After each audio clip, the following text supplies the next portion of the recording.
It's easy enough to find wheel replacements for modern chairs, but do you have a vintage chair that you absolutely adore that you don't want to let go? What happens when those rubber wheels start to disintegrate? We've got the solution. Color outside the lines.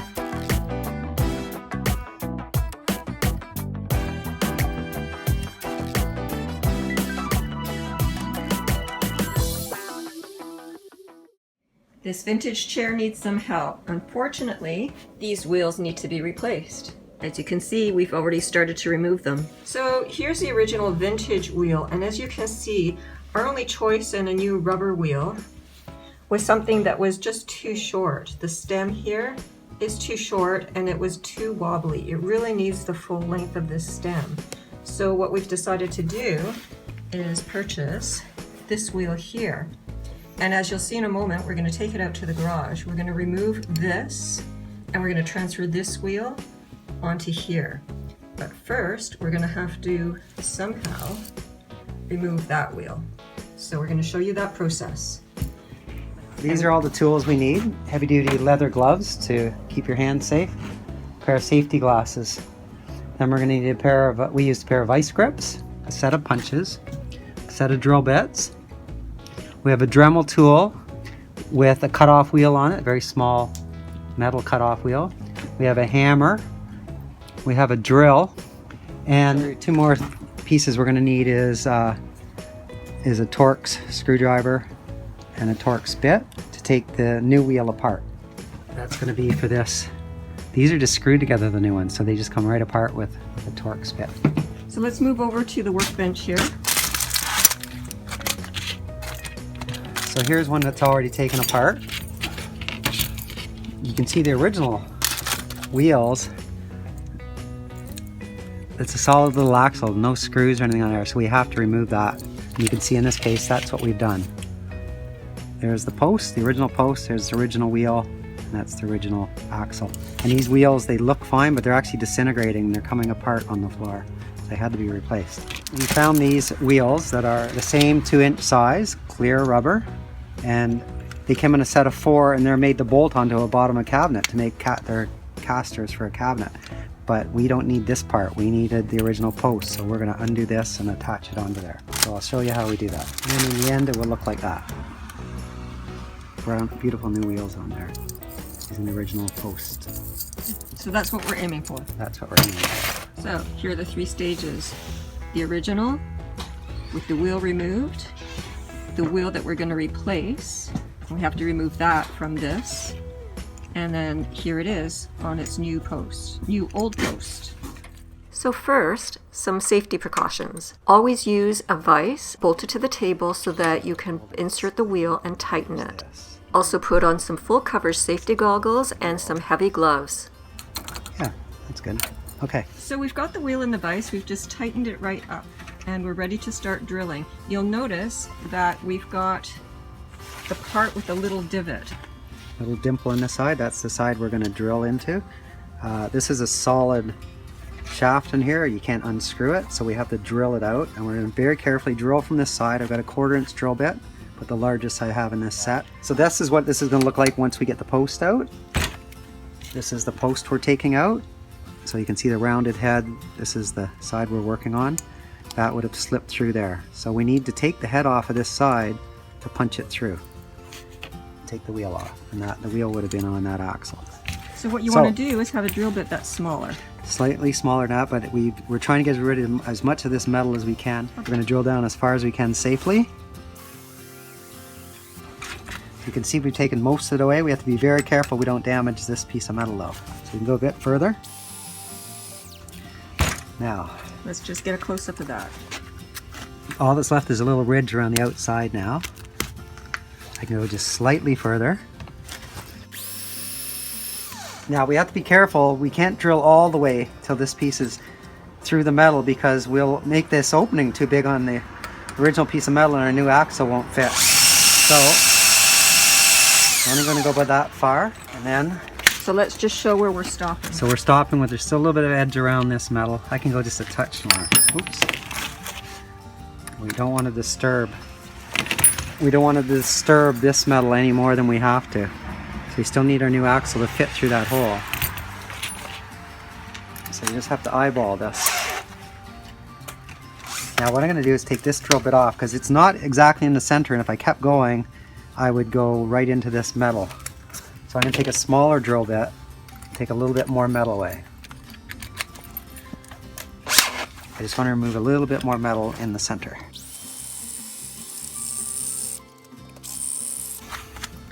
There we go. We've drilled down as deep as this piece of metal. Now to get rid of that little bit that's around the edge, we're very carefully going to take a Dremel tool or rotary tool with this, I think it's about It's a cutoff wheel. It's about a 2-inch cutoff wheel, 1.5 inch cutoff wheel for metal. Now I'm going to stand back because the sparks are going to fly.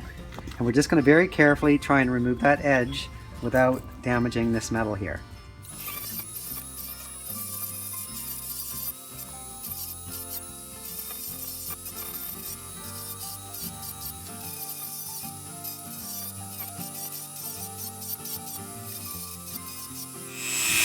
There. We've pretty much removed all the metal around the outside of that. We have a set of punches, flat punches. We're just going to pick one that's smaller than that hole, and we're just going to give this a couple taps and see if that pin will pop out. There we go. Now, take this out of the vise. You can see this has started to come through. You may be able to pull this out by hand. If not, just take a little look at all the old hair and thread and everything wrapped around there. We're just going to pull this out. There we have it. Beautiful. And this is still all intact. You can clean this up however you'd like, polish it up, repaint it, put it back together with your new wheel. And this is what it'll look like once it's put back together. So that worked great. So now, these are little 5-sided axle and nut they put on here, or axle and screw. So I found these little torque wrenches fit into there. A torque screwdriver is another name for a 6-point star. The star-shaped screws that you use with the screwdriver are far more secure than a regular flathead or any other type of screw because it allows the screw to be tightened more securely. I think it's the next size up.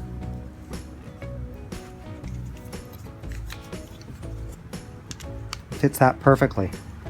And then I had a little bit, 5-sided bit for my screwdriver, and I put that on this side. And all I have to do is undo it, like that. So you're going in opposing directions when you do that. Turn opposite ways. It's really just a nut and it's a post with a screw in it. Machine screw. So there you got that apart. Now we have a post, we have a screw, we have a wheel. We have this. Before, we're just going to slide the post through here and put the wheel in the middle and put the screw on the other side. But before we do that, I'm going to see if a little bit of polish. This is my favorite polish, Auto Sol metal polish. We're going to just see if this will clean up a little bit. All I use is these dollar store, they're little makeup removal pads. They're nice soft cotton. You don't have to do this step, but you can see where the wheel was. That's bright silver under there. I don't know if you can see that. And this is pretty dirty. Maybe it was painted gold, or maybe it's just dirtied over time, but you can just take this and... Is anything coming off? Oh yeah. Well, you can see it's coming clean, but it would take a lot of rubbing to get it silver, so... But it's taking the dirt off. Yeah, it's really bringing up the shine. So you can do that to clean the entire, this whole bracket up if you have a little bit of time. And then underneath here are some little ball bearings. And I'm assuming over time they probably had originally a little bit of grease in there. So before you put your nice clean wheel on there, if you want, and you've got all 4 of these ready to go, you could probably get a little tiny tube of grease and put a little bit of grease into there. You can see how that spins.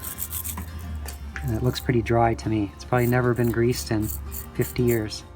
I also have an ultrasonic cleaner, so I might drop this in the ultrasonic, clean it perfectly, dry it with a hairdryer, make sure all these ball bearings are really dry, and then re-grease it. So let's see how this works. But you should mention that you'll likely lose the brass paint. Yeah, if that is brass paint on there, if they've given that a little coating, it looks like they might have, then it would become silver again. But that's just aesthetics. You see it on the bottom of the chair. Not very visible. I'm just going to hold this and this. But you do need two of these bits that fit. You can't hold the other side with vice grips very well. You just do those up tight. And there's your And there you go, wheel. a brand new old wheel. Now this is just slightly loose right now.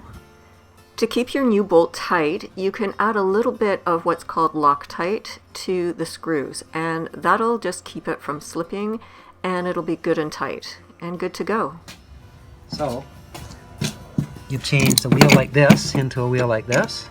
These are beautiful polyurethane clear wheels. They're safe for your hardwood floors.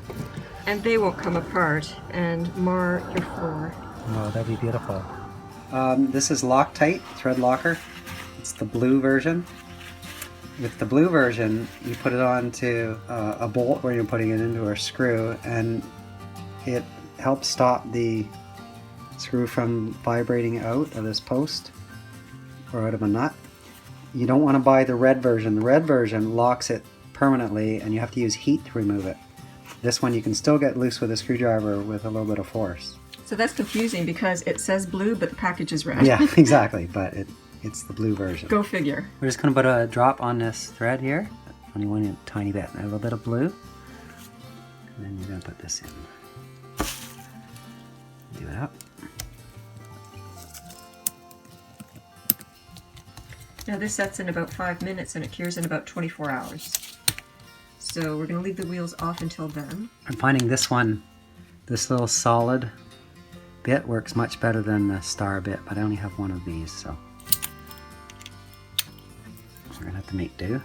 So now we're ready to grease the ball bearings, and what we have here is a glue syringe, and it's filled with just regular old Vaseline. That's all that's needed. If you happen to have wheel bearing grease, you could use that, but it's not really necessary. You don't have to go out and buy it. And these good quality old wheels, you had bearings on this side, and you also have bearings tucked under there.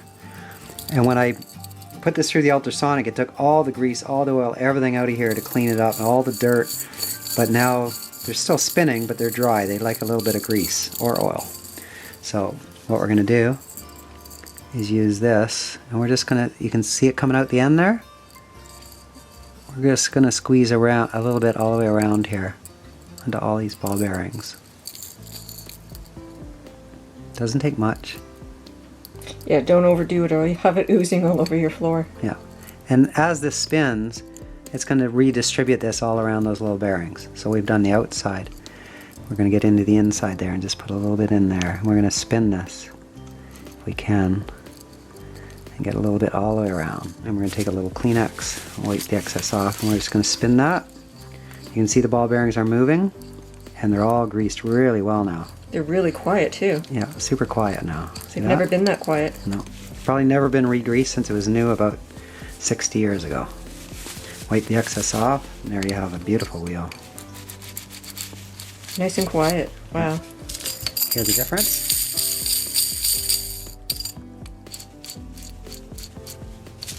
So we're just going to do each one.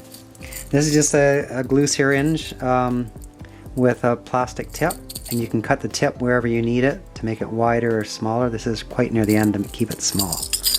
One more time, okay. And then under here, this is really tight, but we can get it under there just by squeezing this and spinning it. Beautiful. 2 down.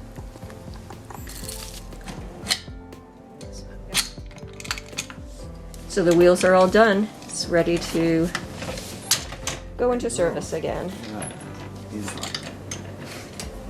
Have a seat.